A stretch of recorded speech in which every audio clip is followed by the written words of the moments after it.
Hey guys, I'm happy to see you in this new lesson in my course about transparency of water. Today we'll slightly raise the difficulty level and learn new techniques of painting transparent water. In this lesson I'd like to work together with you and paint calm and quiet water, a cozy shore and beach, and I'd like to show you that you don't have to paint waves in order to make water look like water. This time there will be beautiful reflection, rocks and the sky reflecting in the smooth surface of water, and we'll base our work on this relationship. So what's this relationship? It's about the difference in color and tone between two hues. Every color on its own looks a certain way, and when the colors are adjacent, they create a relationship. Which color is darker? And here we're talking about the tone. Which color is cooler or warmer? If we find the right relation of green reflection of the rocks in the water and the reflection of the blue sky in the water, then our water will look transparent. So the long intro is over and we are ready to begin. I've already prepared a piece of paper. It's 100% cotton paper by Saunders Waterford. I've attached it to a plastic board. I'll remind you that we use plastic board so that the paper stays moist longer. And as usual, I start with a pencil drawing. I mark the shoreline, the big stone on the right,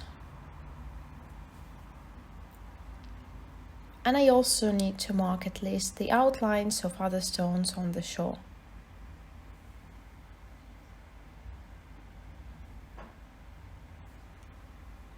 And also the level where water ends and rocks begin.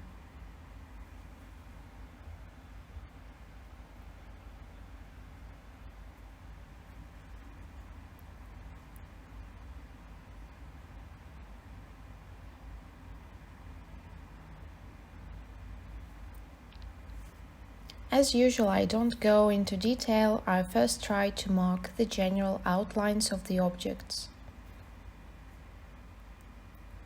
And after I've marked approximate outlines of the objects and their location, only then can I draw their shape in more detail.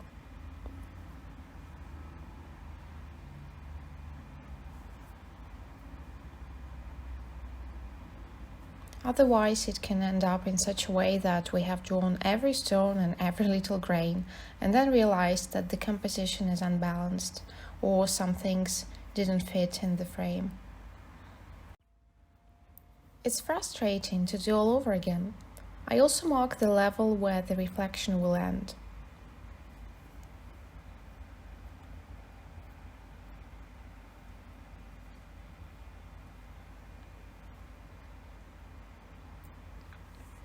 So I've roughly marked the outlines of all objects, and I feel like drawing the configuration of each stone in more detail.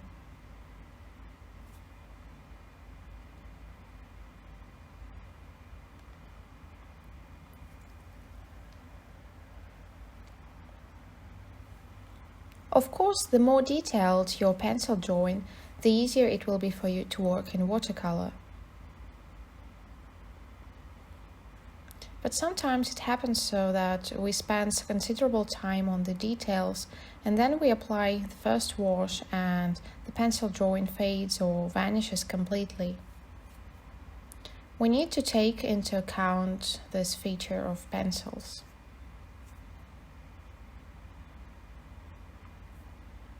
I also want to mention that we apply different force when drawing. Some people have quite dark pencil drawings, and it can be visible even after a few washes, and some people draw very lightly so the pencil drawing disappears after the first wash. There is no universal recipe here, so take notice of whether or not your pencil drawing is visible after you've completed the whole work. Actually, it's good if certain objects stay visible. It enlivens the work and shows that the artist worked in pencil and there is nothing terrible to it.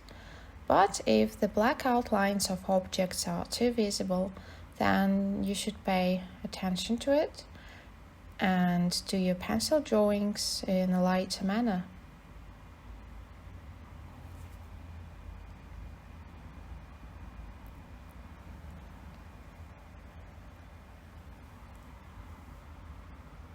There is a cave in the background.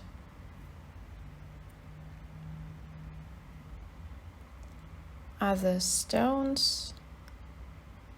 I'm drawing it all now so that later when I do the watercolor stage, I don't have to look for the things and their location anxiously, while the wash is drying fast and isn't waiting for anyone.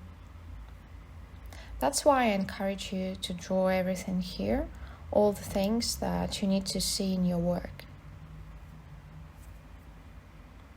Of course, you can omit some details. You're artists, and only you understand which details help to reveal the expressiveness of your work and which ones don't.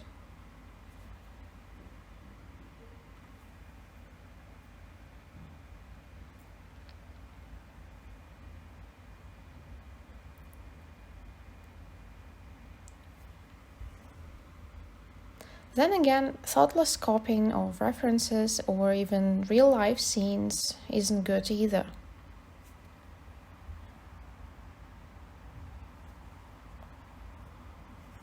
Okay, well, I'm done with the pencil drawing and we can move on to watercolor.